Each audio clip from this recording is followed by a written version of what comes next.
राम राम मेरे भाई सारे भाइयों ने।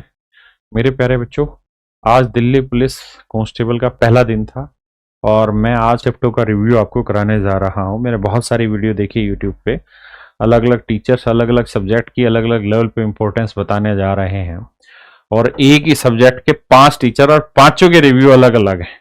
पता नहीं पेपर खुद दे रहे हैं कि खुद बना रहे हैं, लेकिन मैंने जितने बच्चों से बात की जो यूट्यूब पे जो ये मीडिया वाले जो वहां पहुंचे रहते हैं पेपर देने जहां बच्चे जा रहे होते हैं, वहां उनसे जो रिव्यू लिए और बच्चों से बात करके मैं उसी रिव्यू के आधार पर बात कर रहा हूं। पहली चीज, मेरा सब्जेक्ट मैथ है, लेकिन मैं खुल के आपको कह रहा हूं कि मैथ बहुत आसान आया।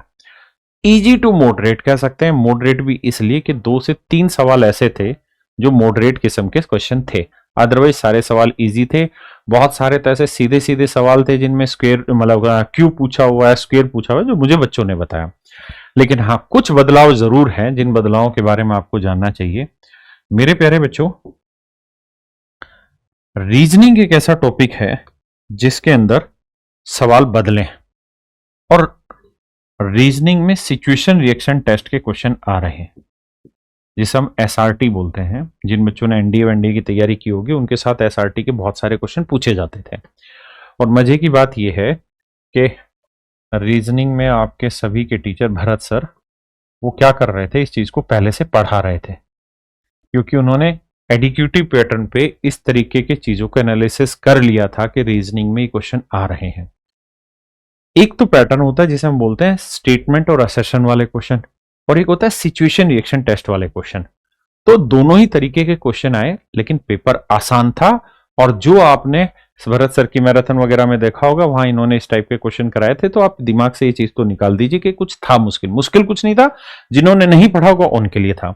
भाई जनरल नॉलेज जैसी आ रही थी वैसी ही आने लग रही है। अगर इसमें भी स्पेसिफिकली बात करें तो जीएस में जो 50 सवाल थे उसमें से लगभग 16 से 18 सवाल ऐसे थे जो स्टैटिक जीके से पूछे गए थे। 5 से 6 सवाल ऐसे थे जो करंट अफेयर से थे, और जो करंट अफेयर था वो मेरे बच्चे लास्ट 20 महीनों का करंट अफेयर पूछा गया है। आखिरी 20 महीनों का करंट अफेयर मेरे बच्चे पूछा गया। पॉलिटी हिस्ट्री से 5-5 6-6 सवाल पूछे गए।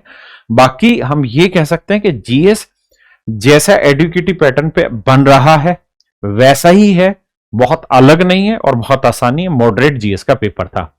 कंप्यूटर के मेरे बच्चे इजी टू मॉडरेट पेपर था। रीजनिंग बिल्कुल नॉर्मल से इजी पेपर आया है। हाँ, कुछ बच्चों को दिक्कत हो सकती है जिनको स्टेटमेंट वाले क्वेश्चन जिन्होंने पढ़े ही नहीं होंगे। जो मैंने कहा कि भरत सर ने अपना मैराथन ली रीजनिंग के, और उस मैराथन में सिचुएशन रिएक्शन टेस्ट के क्वेश्चन कराए थे।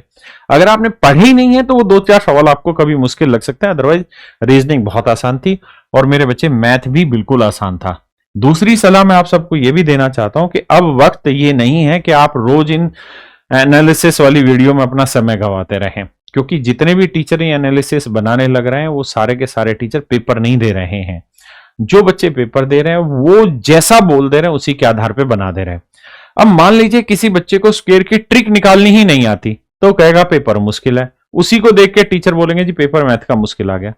अगर वो बेसिक सी ट्रिक अगर बच्चे को आती होगी तो वो कहेगा पेपर आसान है।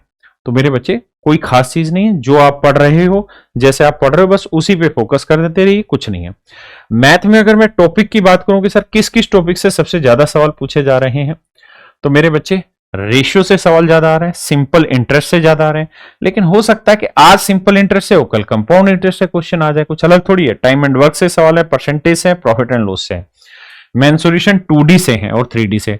स्क्वायर रूट, क्यूब, दोनों पे डायरेक्ट क्वेश्चन पूछा गया, सिंप्लीफिकेशन और फ्रैक्शन। ये ऐसे टॉपिक है जिन पे भर भर के सवाल आज तीनों शिफ्टों में दिए हुए। मैं उम्मीद करता हूं कि आप अब इन फालतू चीजों में झंझटों में नहीं रहेंगे। अपनी जो पढ़ाई कर रहे थे उसी पढ़ाई के आधार पर आगे बढ़ते रहिए, और बाकी इन असेसमेंट और एनालिसिस में ज्यादा विश्वास मत करिए। नमस्कार, धन्यवाद।